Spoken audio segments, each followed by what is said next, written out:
नमस्कार मित्रों, स्वागत है आप लोगों का इस छोटे से यूट्यूब चैनल उदय एकेडमी पर। आज हम लोग इस वीडियो में जनरल अवेयरनेस के अंतर्गत हम लोग जितने भी अब तक केवीएस, एनवीएस, DSSB, EMIRS में मध्यकालीन इतिहास से क्वेश्चंस पूछे गए उसको देखेंगे। और देखिए, इससे पहले हम लोग एंशिएंट हिस्ट्री हम लोग कवर कर चुके हैं। आज हम लोग मिडाइवल हिस्ट्री को इंड करेंगे। जितना भी क्वेश्चंस है, 25 क्वेश्चंस है, हम लोग उसको देखेंगे। इसके पीछे के सभी वीडियो आप लोगों को चैनल के प्लेलिस्ट में मिल जाएगा, वहाँ से आप लोग जाकर देख लीजिएगा।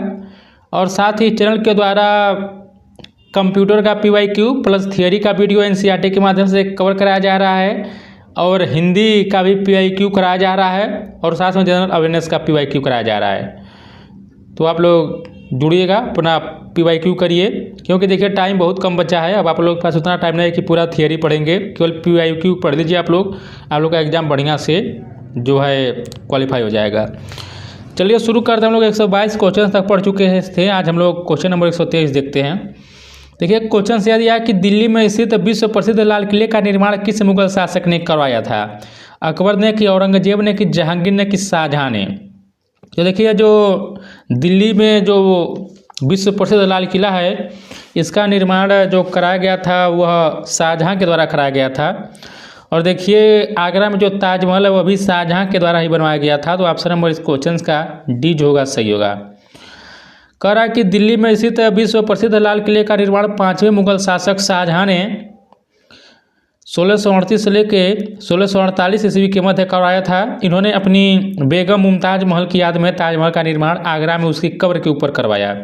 शाहजहाँ के शासनकाल को मुगल कालीन स्थापत्य कला का स्वर्ण युग कहा जाता है। इसको आप लोग एकदम रट लीजिए, बहुत बार एग्जाम में पूछा गया है।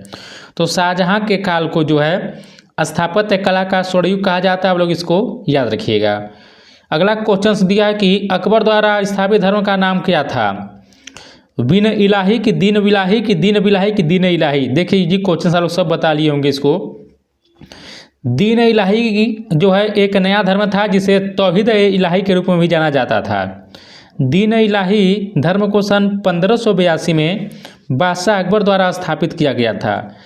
याद रखिएगा, सन आप लोग याद रखिएगा। दीन इलाही की जो स्थापना की गई थी 1582 में। इसमें सभी धर्मों के मूल सिद्धांतों को शामिल किया गया। इसका प्रधान पुरोहित अबुल फजल था, भी याद रखिएगा। पूछ लेगा कि दीन इलाही का प्रधान पुरोहित कौन था, तो अबुल फजल था।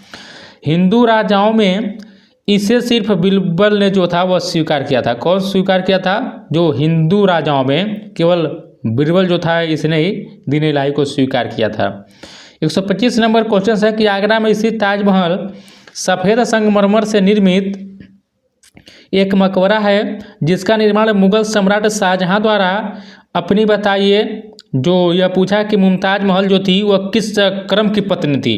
अब देखिए एग्जाम में यह कैसा क्वेश्चन बना दिया है। सभी लोग पहला पत्नी मारेंगे, लेकिन यह देखिए पहली पत्नी नहीं थी, यह दूसरी पत्नी थी मुमताज महल शाहजहाँ की। तो यहाँ पर क्या हो जाएगा? ऑप्शन नंबर बी होगा। आगरा में स्थित ताजमहल सफ़ेद संगमरमर से निर्मित एक मकबरा है जिसका निर्माण मुगल सम्राट शाहजहाँ द्वारा अपनी द्वितीय पत्नी मुमताज महल की याद में करवाया गया था। देखिए, शाहजहाँ की प्रथम पत्नी का नाम कंधारी बेगम था, भी याद रखिए, कहीं एग्जाम में पूछ ले तो। अगला क्वेश्चन है कि दिल्ली में जामा मस्जिद किसके द्वारा बनवाई गई थी? फिरोज शाह तुगलक के द्वारा, कि शाहजहाँ की, औरंगजेब की, शेर शाह सूरी के द्वारा? देखिए, इस क्वेश्चन का ऑप्शन नंबर बी सही होगा। दिल्ली में जामा मस्जिद जो है वह शाहजहाँ के द्वारा बनवाई गई थी। तो ऑप्शन नंबर बी जो होगा इस क्वेश्चन का सही होगा। दिल्ली में जामा मस्जिद का निर्माण सन 1656 में सम्राट शाहजहाँ ने सादुल्ला खां की निगरानी में करवाया था। जामा मस्जिद दिल्ली के लाल किले के बाहर ऊंचे चबूतरे पर स्थित है। इसे मस्जिद जहानुमा भी कहा जाता है। इस मस्जिद में 3 प्रवेश द्वार हैं। पूर्वी द्वार बादशाह के नमाज पढ़ने के लिए था तथा उत्तरी और दक्षिणी द्वार प्रजा के लिए था। इसे भी आप लोग ध्यान रखिएगा। अगला क्वेश्चन है कि दारा शिकोह किसका भाई था? हुमायूं का, कि अकबर का, कि शाहजहाँ का, कि औरंगजेब का? देखिए, जो दारा शिकोह था यह औरंगजेब का जो था यह भाई था। तो ऑप्शन नंबर जो होगा यह डी सही होगा। देखिए, जो दारा शिकोह है यह औरंगजेब का यह बड़ा भाई था। तो डी जो होगा यहाँ पर सही होगा। व्याख्या हम लोग इस क्वेश्चन का देखते हैं। देखिए, व्याख्या दिया है कि दारा शिकोह मुमताज महल और सम्राट शाहजहाँ का ज्येष्ठ पुत्र तथा औरंगजेब का बड़ा भाई था। और दारा शिकोह का जो जन्म हुआ था 20 मार्च 1615 ईस्वी को अजमेर में हुआ था, इसे भी आप लोग याद रखिएगा। अगला क्वेश्चन है कि ताजमहल बनवाया गया था, हम लोग पढ़ चुके हैं, किसने बनवाया था? शाहजहां ने बनवाया था। इसमें थोड़ा यह आप लोग याद रखिएगा, इसका जो स्थापत्यकार था। कह रहा है कि विश्व के 7 अजूबों में से एक आगरा का ताजमहल मुगल शासक शाहजहां ने अपनी पत्नी मुमताज महल की याद में बनवाया था। इसके मुख्य स्थापत्यकार जो थे उस्ताद अहमद लाहौरी तथा मुख्य मिस्त्री उस्ताद ईसा खां था। इसको आप लोग याद रखिएगा। 129 नंबर क्वेश्चन है कि मुगल राजवंश का संस्थापक कौन था? अकबर की, बाबर की, हुमायूं की, बरबल? देखिए, मुगल राजवंश का जो संस्थापक था वह बाबर था, तो ऑप्शन नंबर बी जो होगा इस क्वेश्चन का सही होगा। कह रहा है कि 21 अप्रैल 1526 ईस्वी को पानीपत के प्रथम युद्ध में बाबर ने दिल्ली सल्तनत के सुल्तान इब्राहिम लोदी को पराजित करने के पश्चात भारत में मुगल वंश की नींव डाली। हुमायूं मुगल वंश का दूसरा शासक तथा अकबर तीसरा शासक था। बीरबल जो था यह अकबर के दरबार के प्रमुख वजीर एवं सलाहकार थे, भी याद रखिएगा। अगला क्वेश्चन हम लोग देखते हैं। देखिए, दिया है कि शाहजहां के 4 पुत्रों में से किसने अथर्ववेद का अनुवाद करवाया? शुजा ने, कि मुराद ने, कि दारा शिकोह ने, कि औरंगजेब ने? तो देखिए, दारा शिकोह ने ही अथर्ववेद का अनुवाद करवाया था, तो ऑप्शन नंबर इस क्वेश्चन का सी जो होगा यह सही होगा। दारा शिकोह मुमताज महल और सम्राट जहांगीर का ज्येष्ठ पुत्र था। सूफीवाद और तौहीद के जिज्ञासु दारा ने सभी हिंदू और मुसलमान संतों से सदैव संपर्क रखा। वह प्रतिभाशाली लेखक भी था। सफीनात अल औलिया और सकीनात अल औलिया उसकी सूफी संतों के जीवन चरित्र पर लिखी हुई पुस्तकें हैं। उपनिषदों का अनुवाद उसने सर-ए-अकबर, याद रखिएगा, सर-ए-अकबर नाम से यह करवाया था, ये भी याद रखिएगा। अगला क्वेश्चन है कि निम्नलिखित में से किस युद्ध के बाद भारत में मुगल साम्राज्य की स्थापना हुई थी? हम लोग पढ़ चुके हैं। वह है तालीकोटा का युद्ध, कि हल्दी घाटी का युद्ध, कि पानीपत का प्रथम युद्ध, कि पानीपत का द्वितीय युद्ध? देखिए, 21 अप्रैल 1526 को जो पानीपत का युद्ध हुआ था, जिसमें इब्राहिम लोदी जो बाबर से हार गया था, उसी युद्ध के बाद जो है बाबर ने भारत में मुगल वंश की स्थापना किया था, तो ऑप्शन नंबर जो होगा इस क्वेश्चन का सी जो होगा सही होगा। व्याख्या देखते हैं। देखिए, व्याख्या भी वही दिया है, बस आप लोग ये याद रखिएगा कि पानीपत का जो प्रथम युद्ध हुआ था वह 1526 में, द्वितीय युद्ध 1556 में, तृतीय युद्ध जो हुआ था 1761 में हुआ था। इसको आप लोग याद रखिएगा। अगला क्वेश्चन दिया कि पानीपत की पहली लड़ाई किनके सेनाओं के बीच हुई? अकबर और हेमू के, कि अब्दाली और मराठा के, कि हुमायूं और शेर शाह के, कि बाबर और इब्राहिम लोदी के? तो जैसा कि आप लोग जानते हैं कि पानीपत की जो पहली लड़ाई हुई थी वह बाबर और इब्राहिम लोदी के सेनाओं के बीच हुई थी, तो ऑप्शन नंबर इस क्वेश्चन का डी जो होगा सही होगा। और आगे दिया है कि आप लोग इसको याद रखिएगा कि बाबर जो था पानीपत के प्रथम युद्ध में ही उज़्बेकों की तुगलमा युद्ध पद्धति का भारत में पहली बार प्रयोग किया। याद रखिए, पूछ लेगा कि बाबर जो था वह किस युद्ध में तुगलमा युद्ध नीति का प्रारंभ किया था, प्रयोग किया था पहली बार? तो पानीपत के प्रथम युद्ध में। और इस युद्ध के पश्चात बाबर ने भारत में मुगल वंश की नींव डाली। अगला क्वेश्चन देखिए, दिया है कि भारत में मुगल साम्राज्य का अंतिम शासक कौन था? अकबर सेकंड, की बहादुर शाह सेकंड, की आलमगीर सेकंड, की शाह आलम द्वितीय? देखिए, इस क्वेश्चन का ऑप्शन नंबर 20 सही होगा। भारत में मुगल साम्राज्य का जो अंतिम शासक था वो बहादुर शाह द्वितीय था, तो ऑप्शन नंबर 20 क्वेश्चन का सही होगा। भारत में मुगल साम्राज्य का अंतिम शासक बहादुर शाह द्वितीय था, जिसे बहादुर शाह जफर भी कहा जाता था। बहादुर शाह द्वितीय उर्दू के सुप्रसिद्ध शायर थे। उन्होंने वर्ष 1857 के प्रथम भारतीय स्वतंत्रता संग्राम में भारतीय सिपाहियों का नेतृत्व किया। युद्ध में हार के बाद अंग्रेजों ने उन्हें बर्मा भेज दिया, जहां उनकी मृत्यु हो गई थी। अगला क्वेश्चन है कि निम्नलिखित में से कौन अकबर के दरबार का नवरत्न नहीं था? तानसेन, की राजा भारमल, की बीरबल, की राजा मानसिंह? देखिए, ऑप्शन नंबर 20 सही होगा। राजा जो भारमल यह जो थे यह अकबर के नवरत्न में शामिल नहीं थे, तो ऑप्शन नंबर यहाँ पर 20 सही होगा। पूरा हम लोग नवरत्नों का नाम यहाँ पर देख लेते हैं। अकबर का जन्म 1542 ईस्वी में हुमायूं के प्रवास काल के दौरान अमरकोट में हुआ था। अकबर का राज्याभिषेक 1556 ईस्वी में हुआ था, याद रखिएगा। और अकबर के नवरत्नों में राजा भारमल शामिल नहीं थे। अब अकबर के जो प्रमुख नवरत्न थे आप लोग इसको याद रखिएगा। बीरबल, अबुल फजल, तानसेन, अब्दुल रहीम खाने खाना, मानसिंह, राजा टोडरमल, फैजी, फकीर, अजीउद्दीन, मुल्ला दो प्याजा। यह सब देखिए अकबर के नवरत्न में शामिल थे, आप लोग इनको याद रखिएगा। अगला क्वेश्चन है कि मुगल व राजपूतों के बीच खानवा का युद्ध कब हुआ था? 1526 में कि 27 में कि 68 में कि 19 में। तो देखिए जो खानवा का युद्ध हुआ था यह बाबर और मेवाड़ के जो राजा थे राणा सांगा के बीच लड़ा गया था। तो ऑप्शन नंबर यहाँ पर बीज होगा सेवा। देखिए बाबर जितना भी युद्ध लड़ा था वह सभी में वह विजयी हुआ था। व्याख्या दिया कि खानवा का युद्ध 17 मार्च 1527 ईस्वी को बाबर एवं मेवाड़ के राणा सांगा के मध्य लड़ा गया था। इस युद्ध में बाबर ने मुसलमानों को तमगा कर से मुक्त कर दिया। ये भी याद रखिएगा, पूछ लेगा कि किस युद्ध में जो है बाबर ने मुसलमानों से तमगा कर से मुक्त कर दिया, तो वह युद्ध था खानवा का युद्ध। आगे करा कि तथा राणा सांगा के विरुद्ध जिहाद का नारा दिया था। तो बाबर जो था खानवा के युद्ध में ही जिहाद का नारा दिया था। ये भी बहुत बार पूछा गया कि बाबर किस युद्ध में जिहाद का नारा दिया था, तो खानवा के युद्ध के विरुद्ध ही। खानवा के युद्ध जीतने के बाद बाबर ने गाजी की उपाधि धारण की थी। अभी आप लोग याद रखिएगा, खानवा का युद्ध जीतने के बाद बाबर ने गाजी की उपाधि धारण की थी। अगला क्वेश्चन है कि हुमायूं का मकबरा इनके द्वारा बनवाया गया, किसके द्वारा? बुहातमा के कि नूरजहां के कि हाजी बेगम के कि अकबर के? तो देखिए इस क्वेश्चन का ऑप्शन नंबर जो होगा वह सी सही होगा। हुमायूं का जो मकबरा था वह हाजी बेगम के द्वारा बनवाया गया था। तो ऑप्शन नंबर सी इस क्वेश्चन का सही होगा। आगे बढ़ते हम लोग इसका व्याख्या देखते हैं।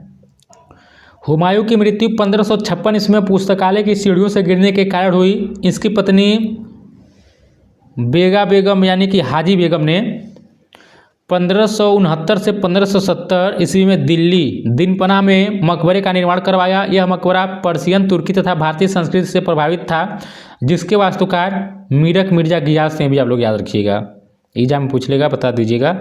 अगला क्वेश्चन है कि जहांपना जिसे दिल्ली का चौथा मध्यकालीन नगर कहा जाता है, हुमायूं के द्वारा स्थापित किया गया था कि अलाउद्दीन खिलजी के कि शेर शाह सूरी के कि मोहम्मद बिन तुगलक के? तो देखिए यह मोहम्मद बिन तुगलक के द्वारा इसको स्थापित किया गया था। तो ऑप्शन नंबर डी जो होगा इस क्वेश्चन का सही होगा। व्याख्या दिया है कि दिल्ली स्थित जहांपना नगर जिसे दिल्ली का चौथा मध्यकालीन नगर कहा जाता है, मोहम्मद बिन तुगलक द्वारा स्थापित किया गया था। जहांपना नगर की सीमा पिथौरागढ़ और खीरी दोनों के परकोटों को मिलाकर बनाई गई थी। इसका दूसरा नाम विजय मंडल था। अगला क्वेश्चन है कि मनसबदारी प्रथा किसके द्वारा लागू की गई थी? अकबर के कि शाहजहां के कि जहांगीर के कि बाबर की? देखिए मनसबदारी जो प्रथा जो लागू की गई थी वह अकबर के द्वारा लागू की गई थी। तो ऑप्शन नंबर ए जो होगा सही होगा। देखिए दोस्तों, मैं आप लोगों से कभी नहीं कहता हूं कि वीडियो को लाइक करिए, शेयर कीजिए, चैनल से जुड़ जाइए, लेकिन देखिए यदि आप लोगों को यह सभी कंटेंट अच्छा लग रहा है तो आप लोग का भी एक दायित्व बनता है कि वीडियो को लाइक कर दीजिएगा बिना कहे हुए। पता नहीं कौन लोग हैं जो डिसलाइक कर भाग जाते हैं। तो आप लोग लाइक करेंगे तो जो डिसलाइक करते हैं उनका कोई प्रभाव नहीं पड़ेगा, नहीं तो डिसलाइक करते हैं तो यह वीडियो आप लोगों के पास नहीं पहुंच पाती है। और देखिए इस वीडियो पर मैं 100 टारगेट लेकर चलता हूं लाइक का, देखते हैं 100 लोग आप लोग लाइक करते हैं कि नहीं करते हैं। और देखिए आप लोग जरा कमेंट भी करते रहिए, कमेंट भी आप लोग नहीं करते हैं। तो यहाँ पर मनसबदारी प्रथा जो है यह अकबर के द्वारा लागू की गई थी। तो ऑप्शन नंबर यहाँ पर सही होगा। देखिए अकबर ने सर्वप्रथम मनसबदारी प्रथा का आरंभ अपने शासनकाल के 11वें वर्ष में किया। इस प्रथा को अकबर ने मध्य एशिया के मंगोलों से ग्रहण किया था। इस प्रथा के अंतर्गत जो है सैनिकों को जात, ओहदा या रैंक और सवार घुड़सवार सेना की संख्या नामक पद का निर्धारण किया जाता था। तो जात और सवार जो था, जात क्या था, यह सैनिकों का ओहदा था, रैंक और सवार क्या था, घुड़सवार सेना की संख्या था। अगला क्वेश्चन है कि बीबी का मकबरा भारत में कहाँ स्थित है? फतेहपुर सीकरी में कि औरंगाबाद में कि हैदराबाद में कि जौनपुर में? तो देखिए बीबी का जो मकबरा स्थित है यह भारत में महाराष्ट्र के औरंगाबाद में स्थित है। तो ऑप्शन नंबर 20 सही होगा। देख लेते हैं पूरा। यह मकबरा औरंगजेब की पत्नी दिलरास बानो बेगम की याद में निर्मित है। यह दक्कन के ताज के नाम से भी प्रसिद्ध है। एग्जाम पूछेगा कि दक्कन के ताज के नाम से कौन सा मकबरा प्रसिद्ध है, तो बीबी का मकबरा। इसका निर्माण आजम शाह ने अपनी माँ की स्मृति में करवाया था। अगला क्वेश्चन है कि फतवा आलमगीरी मुस्लिम कानूनों का एक संग्रह निम्नलिखित में से किस राजा के शासनकाल में लिखा गया था? देखिए एनवीएस पीजीटी में क्वेश्चन पूछा गया था। औरंगजेब के कि नादिर शाह के कि फिरोज शाह तुगलक के कि टीपू सुल्तान के? तो देखिए इस क्वेश्चन का ऑप्शन नंबर जो होगा वह ए सही होगा। तो फतवा आलमगीरी जो है यह औरंगजेब के शासनकाल में लिखा गया था, मुस्लिम कानून है। तो ऑप्शन नंबर ए यहाँ पर सही होगा। व्याख्या दिया कि फतवा आलमगीरी मुस्लिम कानूनों का एक संग्रह है जो मुगल शासक औरंगजेब के शासनकाल में लिखा गया था। इसमें स्पष्ट वर्णित किया गया है कि मुसलमानों के लिए जिहाद सबसे पवित्र कार्य है।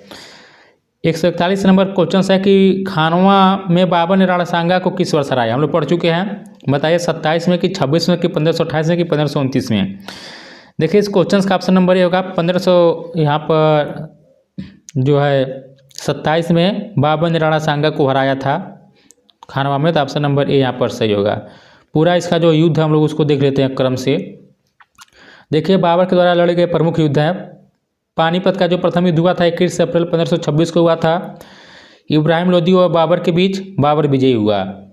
खानवा का युद्ध मार्च 1527 में राणा सांगा और बाबर के मध्य बाबर विजयी हुआ। चंदेरी का युद्ध जून 1528 में मेदिनी राय एवं बाबर के मध्य बाबर विजयी हुआ। घाघरा का युद्ध मई 1529 में अफगान एवं बाबर के मध्य बाबर विजयी हुआ। तो देखिए जितना भी युद्ध हुआ था पानीपत का, खानवा का, चंदेरी का, घाघरा का, सभी में बाबर विजयी हुआ था। आप लोग इसको याद रखिएगा। ऐसे आप लोग याद रख सकते हैं, पानी पिया फिर खाना खाया चाय पिया घर गया। ये एक ट्रिक है, याद रखिएगा। पानी पिया, खाना खाया, चाय पिया, घर गया। यह बाबर के द्वारा लड़े गए युद्धों का यह क्रम है। अगला क्वेश्चन है कि पानीपत का द्वितीय युद्ध कब लड़ा गया था। ऊपर आप लोग देख ही रहे हैं, नहीं दिया इसमें, हम पढ़ा चुके हैं। 1556 में कि 26 में कि 1536 में कि 1555 में। देखिए जो पानीपत का द्वितीय युद्ध लड़ा गया था वह 1556 में लड़ा गया था। तो ऑप्शन नंबर जो होगा इस क्वेश्चन का वह ए इसका सही होगा। अगला क्वेश्चन देखते हैं, पहले नंबर इसका हम लोग व्याख्या देख लेते हैं। 5 नवंबर 1556 ईस्वी को उत्तर भारत के हिंदू सम्राट हेमू और मुगल सम्राट अकबर की सेनाओं के बीच पानीपत की दूसरी लड़ाई लड़ी गई थी। इस युद्ध में अकबर विजयी हुआ। अकबर के सेनापति खान जमान और बैरम खां के लिए यह एक निर्णायक जीत थी। हेमू 22 लड़ाइयाँ लड़ चुका था। याद रखिए हेमू जो था वो 22 लड़ाइयाँ लड़ चुका था और उसमें से एक में भी हार का सामना नहीं करना पड़ा था। इसलिए आदिल शाह ने उसे विक्रमादित्य की उपाधि प्रदान की। अगला क्वेश्चन है कि किस वर्ष शेर खान ने हुमायूं को चौसा में हराया था। 1539 में कि 1540 में कि 1542 में कि 1541 में। देखिए यहाँ पर ऑप्शन नंबर ए इसका सही होगा। हुमायूं जो था, शेर खान ने हुमायूं को जो चौसा में हराया था 1539 में, याद रखिएगा। व्याख्या देखते हैं कि चौसा का युद्ध 25 जून 1539 ईस्वी में गंगा नदी के उत्तरी तट पर शेर खान और मुगल बादशाह हुमायूं के मध्य हुआ। इस युद्ध में हुमायूं पराजित हुआ तथा गंगा नदी में कूद गया और उसकी जान एक निजाम नामक भिश्ती ने बचाई। शेर खान विजयी रहा तथा शेरशाह की उपाधि धारण किया तथा अपने नाम का खुतबा पढ़ाया और सिक्के भी चलाए। तो आप लोग इसको याद रखिएगा। तो ऑप्शन नंबर ए यहाँ पर जो है इस क्वेश्चन का सही होगा। तो आज हम लोग देखिए इस वीडियो में मध्यकालीन इतिहास से जितने भी क्वेश्चंस पूछे गए थे KVS NVS DTSV EMRS में हम लोग पूरा देखिए डिस्कस कर चुके हैं व्याख्या के साथ। अब कल हम लोग स्टार्ट करेंगे आधुनिक इतिहास से, जितने भी क्वेश्चंस बनाए उसको हम लोग कवर करेंगे। देखिए अंत में मैं यही कहूँगा कि वीडियो अच्छा लगा तो लाइक करिएगा, शेयर करिएगा और इसी प्रकार की और भी PYQ पढ़ने के लिए चैनल को सब्सक्राइब जरूर करिएगा। मिलते हैं हम लोग एक नए वीडियो के साथ, तब तक नमस्कार, जय हिंद, जय भारत।